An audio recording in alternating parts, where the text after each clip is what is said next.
Welcome to the Deep Dive.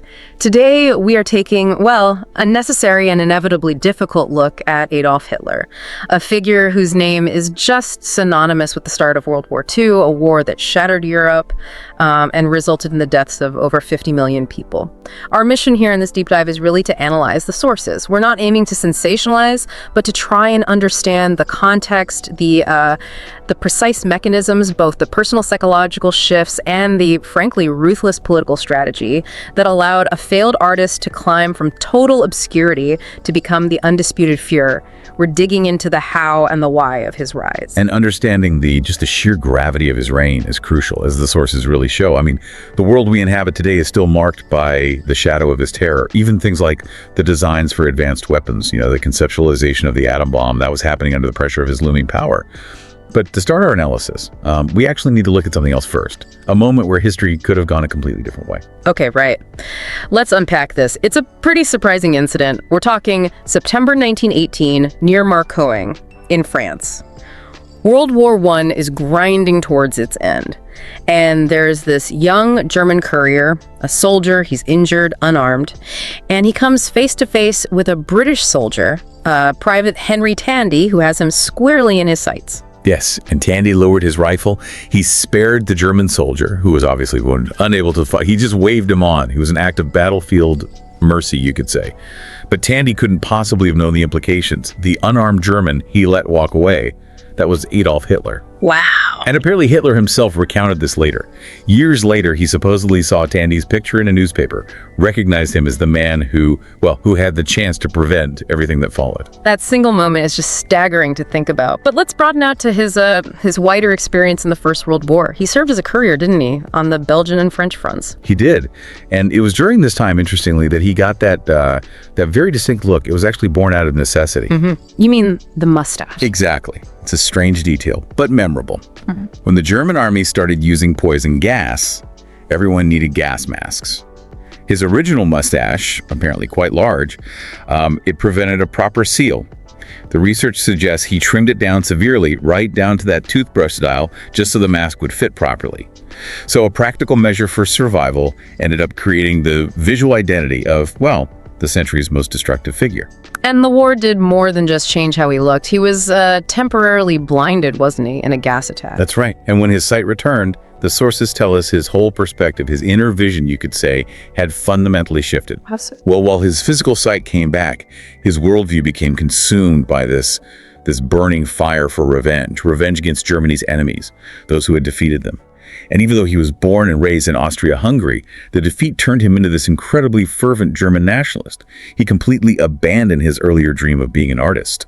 His whole focus became reversing the defeat, taking revenge, even if it meant, as he saw it, confronting the entire world. So he comes out of the war with this intense, singular drive, but that kind of drive needs the right conditions to actually take root politically, doesn't it? What was Germany like right after the war? Oh, the conditions were absolutely ripe for extremism. Germany was stripped of significant territory and, crucially, forced to pay these just staggering war reparations. The figure often cited as equivalent to 96,000 tons of gold. 96,000 tons? Yes, primarily to Allied powers like France. Yeah. This created this pervasive sense of national humiliation, alongside genuine economic despair. It was a toxic mix. And it's in that climate of humiliation and anger that he finds his political entry point. He joins this tiny, really obscure group called the German Workers' Party, the DAP. Which soon morphs into the Nazi Party. Yeah. It was initially just a collection of, disgruntled veterans and citizens, all focused on overturning the treaty, resisting the Allies. But Hitler wasn't just a member for long. No, not at all. He quickly showed a talent for propaganda and for creating powerful symbols. He actually designed the party's emblem himself, the swastika. And his reasoning for choosing that specific symbol? It stemmed from his flawed belief in this shared Aryan ancestry between Germans and people from India. He co-opted the swastika, which is, an ancient symbol of spirituality, luck, prosperity in Hinduism and Jainism. Its Sanskrit meaning is literally auspicious. He took that positive symbol and twisted it. Turned it into the icon for his ideology of hate and ultimately global terror. It's quite a chilling transformation of a symbol. Absolutely chilling. And the party started gaining real traction when a major figure lent his name to it. General Erich Ludendorff, a prominent WWI hero. So getting Ludendorff on board gave them a kind of legitimacy. Immense legitimacy. Suddenly, this wasn't just some fringe group of angry men. Having a famous general involved gave them credibility, power, reach. It was a crucial step. So they have the anger, the symbolism, the military endorsement. But the real accelerant, as you mentioned, was the economy. Things really spiraled out of control in 1923, didn't they, when Germany defaulted on the reparations? Yes, the default triggered an immediate reaction. France and Belgium, they weren't playing games. They marched in and occupied the Ruhr Valley, Germany's industrial core, full of coal mines, factories. Their goal was to seize resources directly as payment. And the German government's response to that occupation? They ordered the workers in the Ruhr to go on strike, passive resistance. But then, to pay these striking workers, they made a catastrophic decision. They just started printing money, massive amounts of it. And that leads directly to hyperinflation. Hyperinflation on a scale that's almost impossible to comprehend today. We're talking about a loaf of bread costing 2 billion marks by November 1923. 2 billion? Billion. With a B, the sources describe people needing wheelbarrows, literally wheelbarrows full of cash, just to buy basic groceries. People were reportedly using banknotes as kindling for fires because the paper money was worth less than actual firewood. It's just complete economic madness. The value of money completely evaporated. And this is the critical political point, that hyperinflation didn't just cause hardship, it annihilated the savings of the German middle class. These are usually the people who provide stability in a society, who uphold law and order. And their security vanishes overnight. Exactly. You create profound resentment, fear, and this deep political volatility. It creates the perfect breeding ground for revolutionary figures, for someone like Hitler promising radical solutions. And sensing this instability, this chaos, Hitler decided it was time to act. He tried to replicate Mussolini's march on Rome with his own coup attempt in Munich, the Beer Hall Putsch, in November 23. Yeah, inspired by Mussolini's success. But Hitler's attempt was, well, it was a disaster. It failed almost immediately. There was a short, chaotic gunfight, some Nazis and police were killed, and Hitler was quickly arrested. He got a 5-year sentence for treason, but he didn't serve anywhere near that long. No, he served only about 9 months. This was largely thanks to, shall we say, sympathetic conservative judges who kind of agreed with his anti-government stance, even if they didn't approve of the violence. Political leniency played a huge role. And he used that time in prison productively from his perspective. He wrote Mein Kampf, My Struggle. Yes. And this book wasn't just rambling thoughts. It was the absolute crystallization of his ideology. His whole vision was laid out there. The German Aryans as the supposed master race, everyone else as subordinates, and crucially, this obsessive, relentless blaming of all of Germany's problems, indeed all the world's problems, squarely on the Jewish people. It was a blueprint for persecution and war. So when he gets out of prison, he's had time to reflect. And he realizes something crucial. He realizes violence, the Putsch model, had failed him. Power, he decided, had to be won differently. It had to be won through the ballot box, through legitimate or seemingly legitimate political means. A strategic shift. And that required a different set of tools. Propaganda became key. Absolutely central. He recruited Joseph Goebbels, who, incidentally, had a physical disability, a limb from polio, as his head of propaganda. And Goebbels was a master manipulator. He championed this terrifyingly cynical but effective idea. Basically, lie big, lie often, and keep repeating the lie until people start accepting it as truth. Lie so much and so consistently that it begins to sound like the truth. A chilling philosophy of communication. It really is. But even the best propaganda needs fertile ground. It needs people desperate enough to listen. And that came with the next global crisis, the Great Depression. October 1929, the U.S. stock market crashes. American loans, which had been propping up the German economy, just dried up overnight. And the effect was immediate and devastating. German industry collapsed. Unemployment skyrocketed. We're talking 6.1 million people out of work, mass despair. And into that vacuum steps Hitler, positioning himself as the strong leader, the only one who can save Germany from total collapse. Exactly. And suddenly, he starts getting serious funding. Wealthy industrialists, parts of the middle class, they were terrified of the growing strength of the Communist Party in Germany. The communists were threatening to nationalize factories, seize private property. Right, so these powerful figures saw Hitler and the Nazis as a bulwark, a counterweight against the perceived communist threat.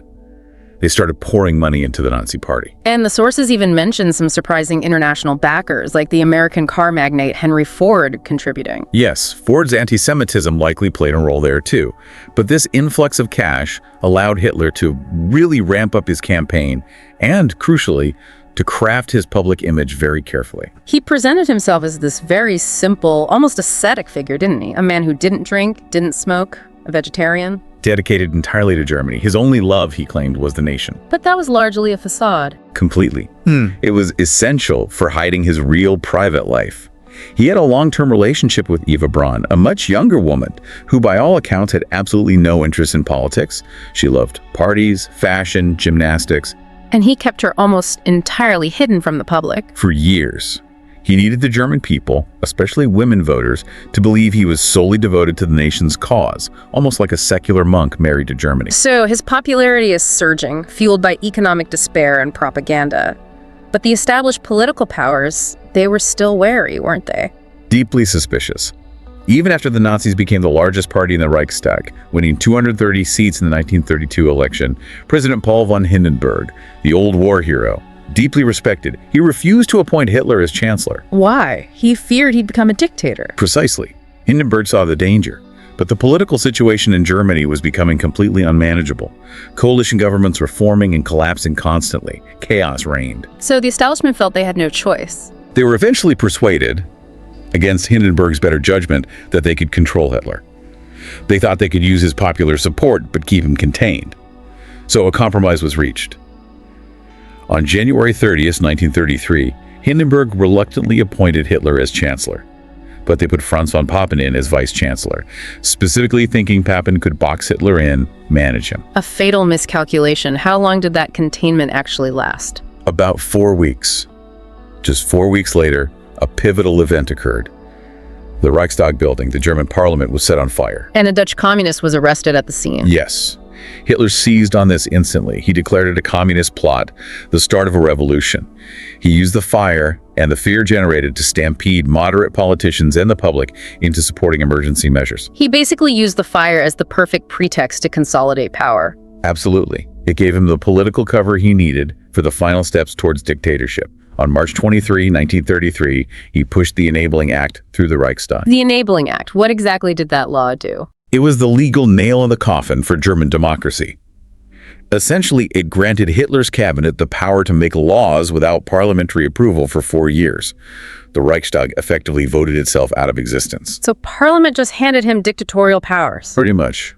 And he didn't hesitate. He immediately banned all other political parties, dissolved the trade unions, and began those horrific public book burnings, destroying anything considered un-German. But there was still one potential internal threat, wasn't there, within his own movement? Yes. Ernst Röhm, the leader of the SA, the Nazi Party's original paramilitary wing, the Brown Shirts. The SA had grown massive, millions strong, and Röhm saw them as the future army of Germany. But the established German army, the Reichswehr, they despised Röhm and the SA. They saw them as undisciplined thugs, a rival power center. And Hitler knew he desperately needed the loyalty of the professional army, not the street fighters. So Röhm and the SA had to go. They did. And Hitler's solution was utterly brutal. The night of the Long Knives, June 30th, 1934, he used his own elite bodyguard unit, the SS's Black Shirts, led by Himmler, to murder Röhm, and hundreds of other SA leaders, potential rivals, anyone deemed disloyal. Estimates range up to 400 people killed in that purge. Just wiped out his internal opposition. Ruthlessly. Well. And significantly, just 3 days later, von Papen, the man who was supposed to control Hitler, he was dismissed as vice-chancellor. Any illusion of checks and balances was just gone. And then the final piece fell into place. When President Hindenburg died in August 1934, Hitler simply merged the offices of Chancellor and President. He abolished the title of President altogether and declared himself Führer, Reichskanzler leader, and Reich Chancellor. At that point, judges, police, the army, everyone had to swear a new oath, not of loyalty to the Constitution or the country, but of personal, unconditional loyalty to Adolf Hitler himself. Total power, achieved in just under 18 months from becoming chancellor. It's astonishingly fast. And on a side note, he was consolidating his personal wealth too. Oh yes. He lived off party funds mostly. But once in power, he mandated that every government office, every newly married couple, had to buy a copy of Mein Kampf. This generated enormous royalties, making him personally very wealthy, directly off the state he now controlled. While also immediately starting to break the terms of the Versailles Treaty. Absolutely. He reintroduced mandatory military service for all men aged 18 to 25, aiming for an army of 500,000 far beyond the treaty limits. And he simply stopped paying any further reparations. He was openly preparing for conflict. And domestically, the focus turned even more intensely against Jewish citizens. Immediately, the persecution escalated rapidly after he secured total power. Laws were passed banning marriage between Jews and non-Jewish Germans, stripping Jews of citizenship rights. They were barred from participating in the 1936 Berlin Olympics, although Hitler skillfully used the games themselves as a massive propaganda exercise, projecting this image of a renewed, powerful Germany to the world. Germany won the most medals, 47 gold. But this escalating persecution was leading towards the unimaginable horror of the Holocaust. The systematic, state-sponsored murder of 6 million European Jews. And it's sobering to remember, as the sources note, the individuals who saw the writing on the wall and managed to flee Germany during this period. People like Albert Einstein. Einstein left quietly. And Sigmund Freud, the famous Austrian psychiatrist, his family, was actually granted safe passage out, reportedly after some international pressure. But millions weren't so fortunate. And then there's the final, deeply unsettling irony that emerged much later. Yes, it's quite extraordinary when you consider the absolute foundation of his ideology. Despite this fanatical hatred of Jewish people, this obsession with Aryan purity, later DNA studies conducted on relatives have suggested that Hitler's own ancestry might, in fact, trace back to North Africa, the Middle East, and potentially include Jewish forebears. You're saying Hitler himself might have had Jewish ancestry? The evidence is suggestive, based on Y chromosome haplogroups found in his relatives that are rare in Western Europe but common among Ashkenazi Jews and North Africans. And perhaps even more astonishingly, similar research reportedly found that Eva Braun, his long-term partner whom he married just before their deaths, also unknowingly had Jewish ancestry on her maternal side. So the man dedicated to eradicating Jewish people was potentially linked to them genetically, and his lifelong partner was of Jewish descent without him ever knowing.